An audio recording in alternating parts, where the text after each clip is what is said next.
A quick forward before the video begins. Since November, YouTube has stopped pushing my content for whatever reason, but since that time, YouTube has stopped pushing out my content. So the only two ways that the videos get discovered are when I promote my videos, and that costs to promote the videos. And of course, the other great way is by people who watch the videos, they enjoy them, and then they share them on their social media, and a lot of you guys do that, so I very much appreciate it. If you enjoy the video, please make sure you leave a like, comment if you wish, and if you want to stay up to date with fresh videos, make sure you're subscribed. Now let's get on with the movie review.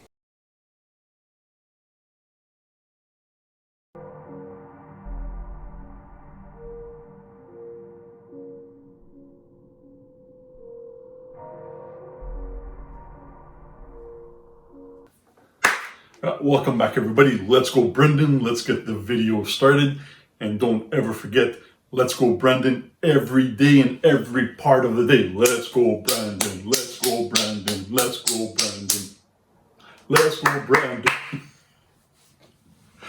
Alright, so we are back with another movie review for the month of Halloween, the most Octoberist month of them all. So today we are reviewing one of my, if not favorite, horror movies ever. That's right. Not this one. This one can get the hell out of here. We're talking about the original Silent Hill.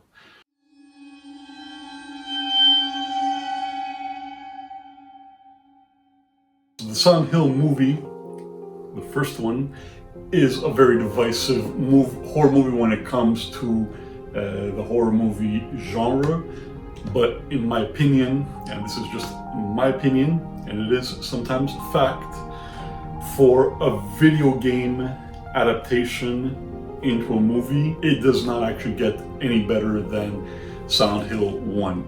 Find me another movie that's anywhere near as good and as faithful to the game representation, you'll be hard pressed. The other closest one that I would say would be the Lara Croft movies, but even those, not really. Silent Hill has been my favorite video game series.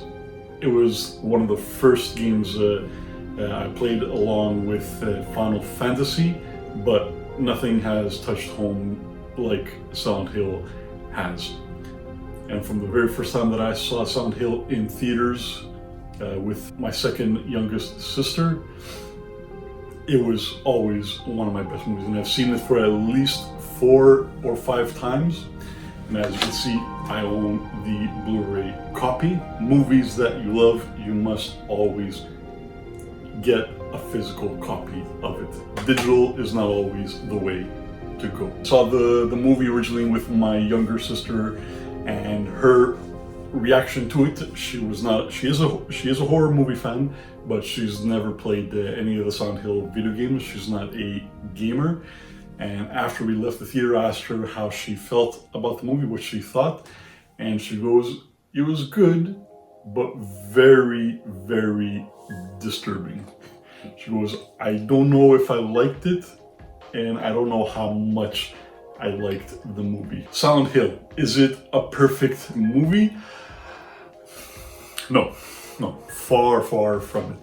It is still a great movie, but it is not a perfect movie. It's no Event Horizon, but then again, what is another Event Horizon?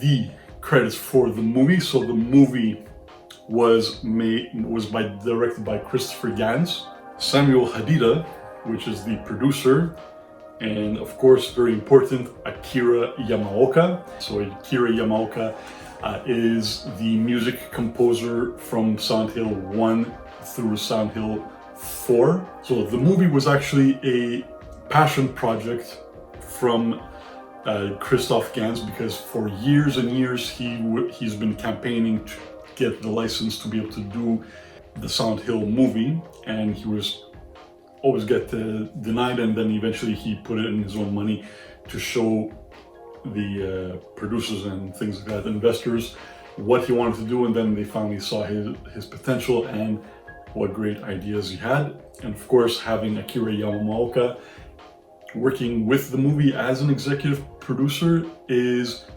heavyweight. So you know the movie is a passion project, and they have the best intentions going into the movie. Also, the fact that the movie is over 2 hours should tell you enough.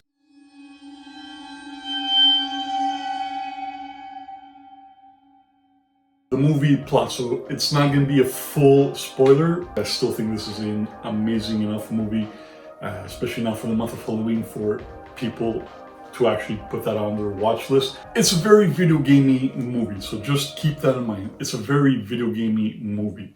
So the movie starts off with the little girl who in the game was called Sharon. So I had to reshoot this video because I kept calling the girl by the video game character's name, which is Sharon, but in the movie her name is Sharon. So Sharon is sleepwalking, and she's been having spells of sleepwalking, and the mother her name is Rose, and she's out there looking for Sharon. So she finally finds Sharon, and she's on the edge of a cliff sleeping, and we catch a glimpse of what she's having nightmares about. So we see the earth below her burning, and kind of like into an underground furnace, and she's shouting Silent Hill, Silent Hill, Silent Hill. There's nothing new for the parents, so the mother Rose and the husband Christopher De Silva, which is played by the awesome Sean Bean. So that's another indication that you're in for a good movie. Almost everything that Sean Bean is in is gold. But they discuss taking Sharon to Silent Hill, and Christopher doesn't like the idea, but eventually Rose sneaks off with Sharon and takes her to Silent Hill. Along the way to going to Silent Hill, she gets a little bit lost because the directions are on none of the maps, because it's a town that has been removed from existence because this government and whatever don't want people visiting that abandoned, decrepit town. So she stops into a gas station and she gets directions from there, but that's where we encounter the second protagonist of the movie, and that is Officer Sybil. And the name Sybil is also the same name that they use in the Silent Hill video game as well. So not sure why they had to change the name of the daughter from Cheryl to Sharon, but whatever, I digress. Anyways, back to it. So when Sybil finds out that Sharon is being taken to Silent Hill by her mother Rose, she's in pursuit of them, and while in pursuit, the mother tries to escape the officer, and of course we have that classic horror movie trope where there's somebody on the road, it's a little girl, and Rose swerves, crashes the car in order to avoid hitting the girl. Screen fades to black.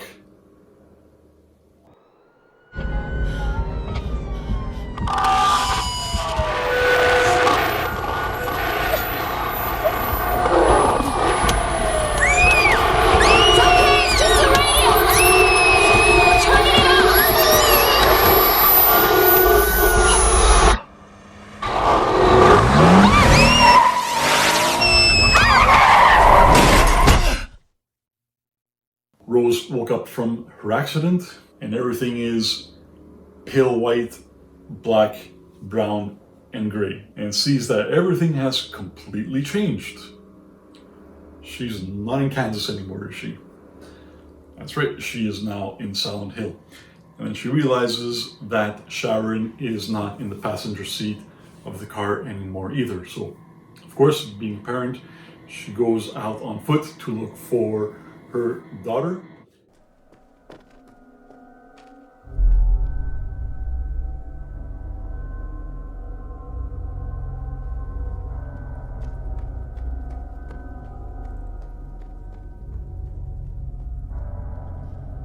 So So eventually she does meet up with Officer Sybil, and they eventually get on friendly terms. So Sybil starts helping Rose look for their daughter, and then they eventually find Sharon, so they start chasing Sharon so they can take her back home, or further into Silent Hill, where they are now. So along the way, they also encounter the cult that still resides in the abandoned town of Silent Hill. And they're a colorful bunch, aren't they? This is a sanctuary!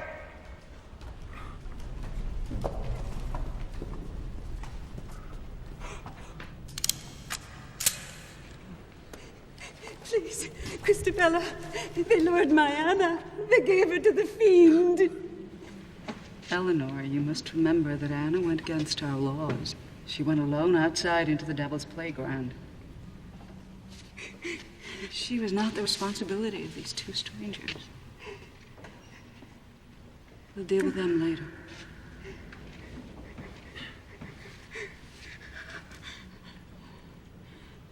Now we must pray.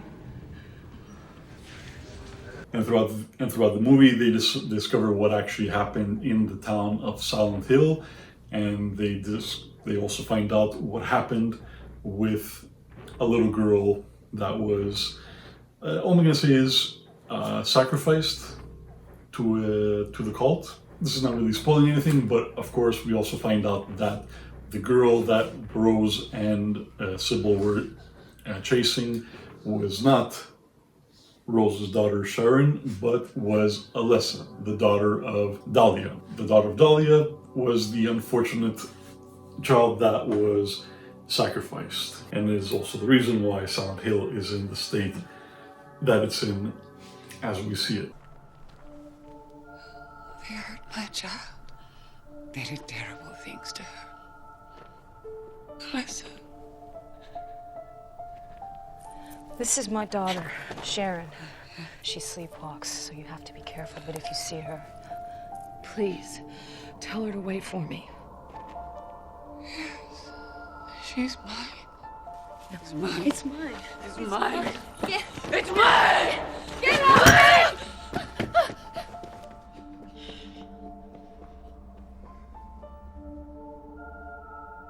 Into the fire she swallowed their hate.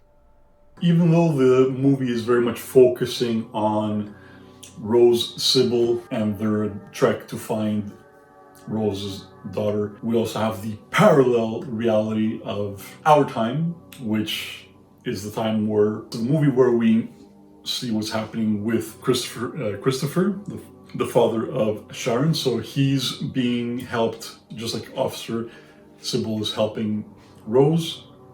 Christopher is being helped by Officer Gucci, since he is looking for his daughter and his wife in Silent Hill. Where is she? Inspector Thomas Gucci, enjoying the weather, are you? God's sake. I'm trying to find my wife. I know, hang on a second. Now, that vehicle you were talking about, we found it. It's at the end of the bridge here, but it's empty. Got no indication anyone's come under any harm. Good Christ. Now, you mind telling me what the hell your wife's doing all the way up here, Mr. Silver, Chris is Silver. My pleasure, Kirsten. Look, the faster we start looking, the faster we're gonna find her. All right, hold your horses. Hold your horses, Chris. I've also got a missing deputy. And knowing Officer Sybil Bennett the way I do, she's probably out there looking for your wife and your daughter. Along their travels, Officer Gucci helps Christopher understand the history of what happened to Silent Hill, and also what happened to the child Alessa.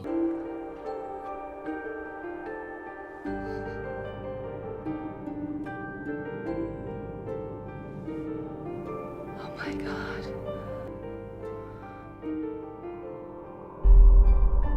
Are you Alessa? Where's my Sharon? Look at me. I'm burning. There are some cool scenes where, especially in the schools, is where we see it the most being brought to focus. Christopher and Rose are in the same area, but because they're in parallel realities, they never see each other. But every once in a while, Christopher senses, or he thinks he smells, Rose in the air. So the truth is, she is actually there. Only thing is, they're not seeing each other because they're on different planes of reality, parallel realities, parallel dimensions.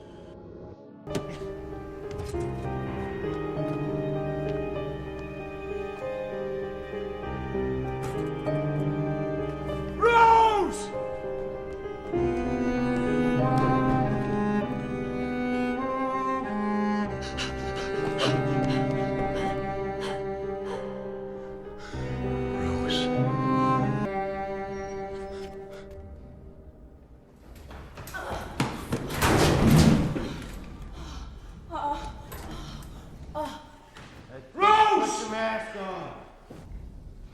I found her.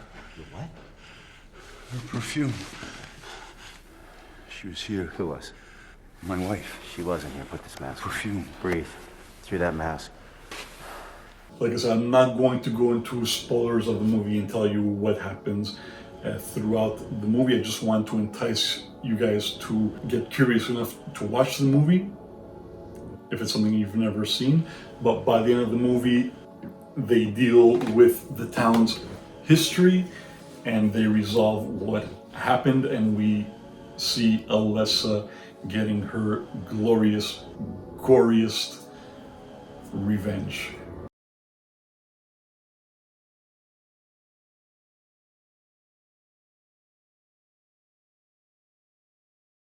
Other things that I want to talk about the movie, which I still to this day think they hold up. Christoph Gans, he employed some CGI, like with the cockroach bugs and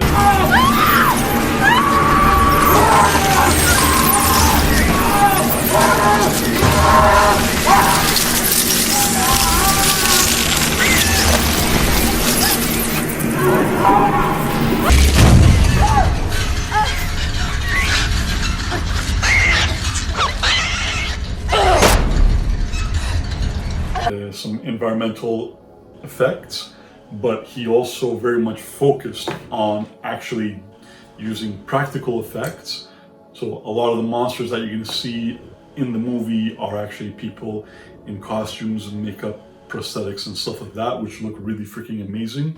So in the movie from the game, you have the toxic spewer. So the toxic spewer is the one that doesn't have a head. He has a hole in the neck, and it looks like he's in some kind of like straitjacket made out of flesh, and he spews out toxic liquid that melts Officer Sybil Bennett's jacket and her helmet.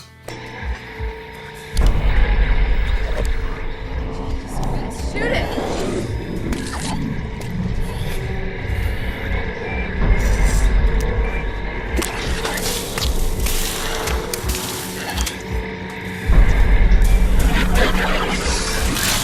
Stay where you are! Stop!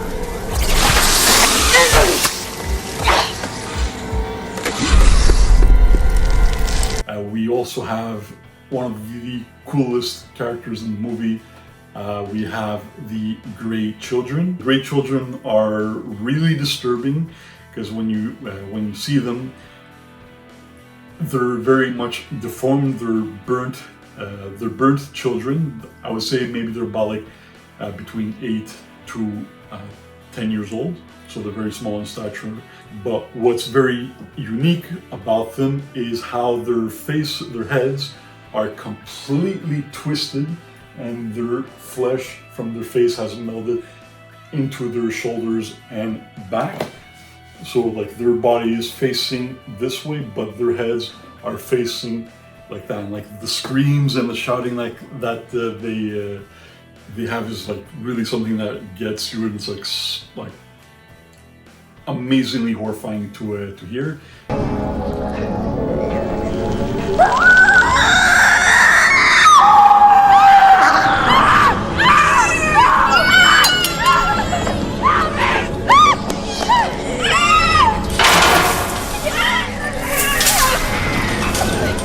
And then of course course, we also have the big baddie of the movie, Pyramid Head. So again, it's not a CGI character, it's actually a man. So he was on some prosthetics that made him look taller, like on stilts, covered with some really cool looking things that made his legs look decrepit. And of course, that scene where Pyramid Head grabs that poor girl, Anna, lifts her up, grabs her chest, twists, rips off her skin, and throws the bodies, the skin suit, like a trench coat, to the church's door. Amazing, amazing, disgusting stuff.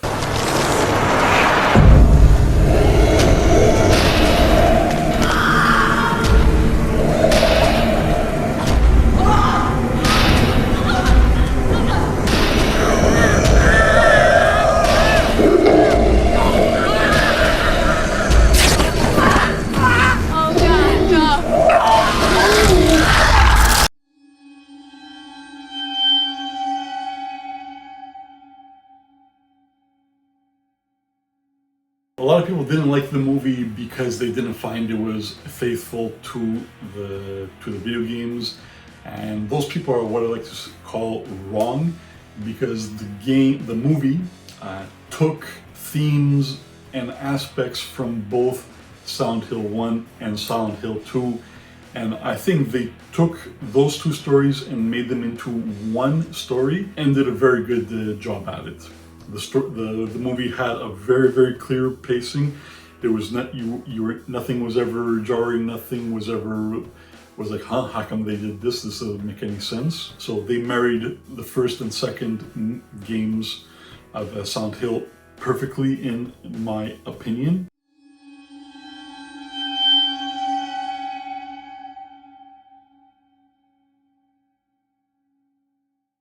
Now I'm going to talk about the music. So Akira Yamaoka is the music composer from the very first Silent Hill to the fourth Silent Hill, Room of Angel. That one is actually my favorite, but it was the last of the official Silent Hill games, and it was one of the poorest received in the series, but I very much liked Silent Hill The Room. All the music you're going to be hearing is directly taken from the games of Silent Hill. Primarily from Silent Hill 1 and Silent Hill 2. They didn't take anything from Silent Hill 3 from what I caught, but for sure everything is from Silent Hill 1 and 2.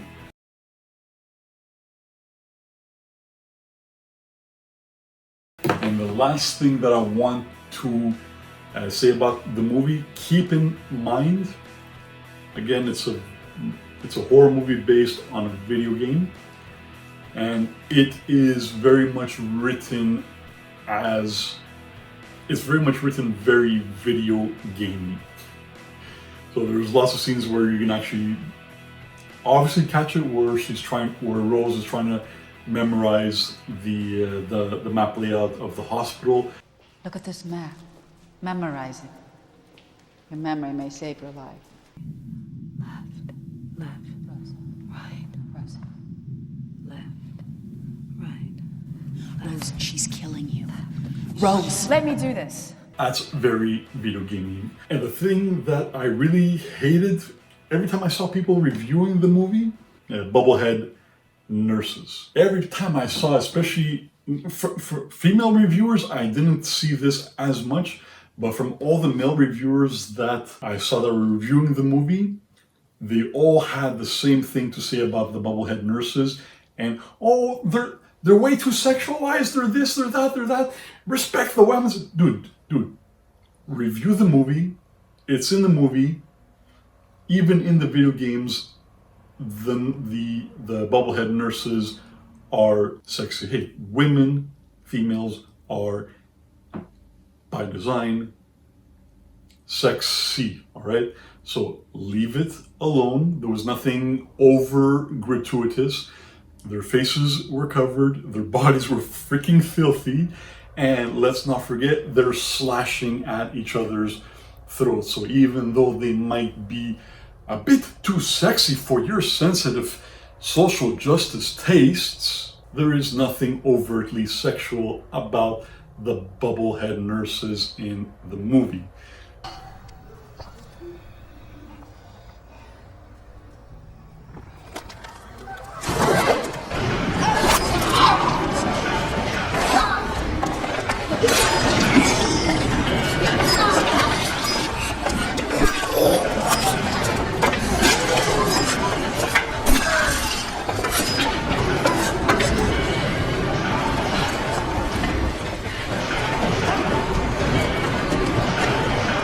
So, I hope you guys enjoyed the video. Let me know what your impressions of the movie itself was. Stay tuned for more horror movie reviews. Thank you very much for watching. I appreciate it. Now get the hell out of here.